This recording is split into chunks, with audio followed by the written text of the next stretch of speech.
जनवर वाणी।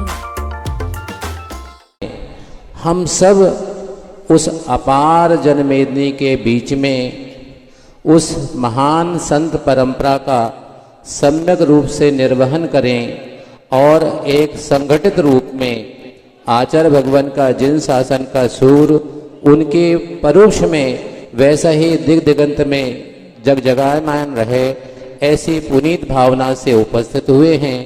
हमें पूर्ण विश्वास है कि आचार्य भगवान के आशीष के तले हम सब उस कार्य को करने में सक्षम ही नहीं पर्याप्त होंगे। आप सब जिस अवसर की प्रतीक्षा में हैं, आज हम सब के ज्येष्ठ महाराज पधार गए हैं। हमने पहले भी कहा था, बुंदेलखंड में ऐसा कहा जाता है कि अगर पिता ना हो तो अपने बर्थडे अगर आ जाएं दाऊ तो अपना काम बन जाता है। ऐसे ही बर्थडे दाऊ आज आ गए हैं। अब अपने बीच में वह काम जो हमें सबको मिलकर के करना था, वह काम अति शीघ्र संपन्न हो और जिन शासन का वैसा ही सूर दिग दिगंत में जगमाए, ऐसी मंगल भावना के साथ मुनिश्री के चरणों में नमोस्तु निवेदित करते हुए अपनी वाणी को विराम दें। बोलिए परम पूज्य मुनि श्री प्रमाण सागर जी महाराज की। आज बड़ा अच्छा लग रहा है। अच्छा क्यों लग रहा है? यहाँ बैठने के बाद मेरे आंखों के सामने आज से 8 वर्ष पुराना एक दृश्य उभर रहा है, जब हम लोग परम पूज्य गुरुदेव की आज्ञा से ब्यावर में महाराज श्री से मिले थे।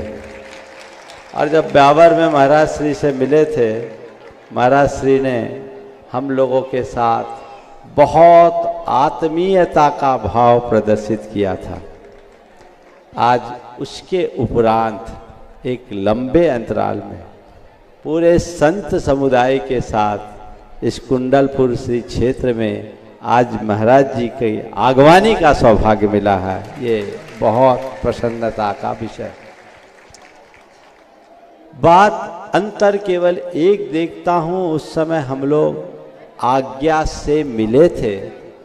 अब गुरुदेव की आज्ञा और उनके शासन को युग युगांतरों तक जीवंत बनाए रखने के लिए मिले हैं।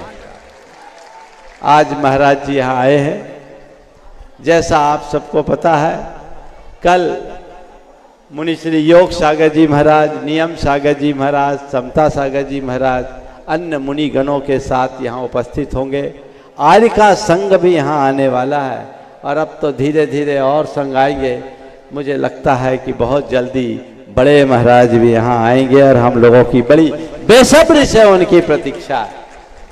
हम सब एकत्रित हो बैठकर हम उन सब सूत्रों पर मंथन करें जो गुरुदेव ने समय समय पर हम सब के लिए दिया है, जो उनका चिंतन है और जो उनकी दिशा दृष्टि है, और मंथन करके कुछ ऐसा अमृत निकाले जिसका आचमन करके जिन शासन का प्रत्येक अनुयायी अजर अमर अविनाशी पद को प्राप्त कर सके और अपने जीवन को आगे बढ़ा सके।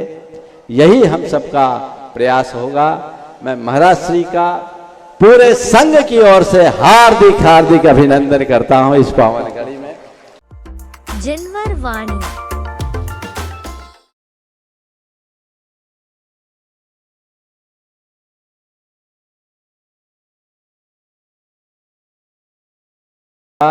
मैं महाराज श्री का पूरे संघ की ओर से हार्दिक हार्दिक अभिनंदन करता हूं इस पावन घड़ी में।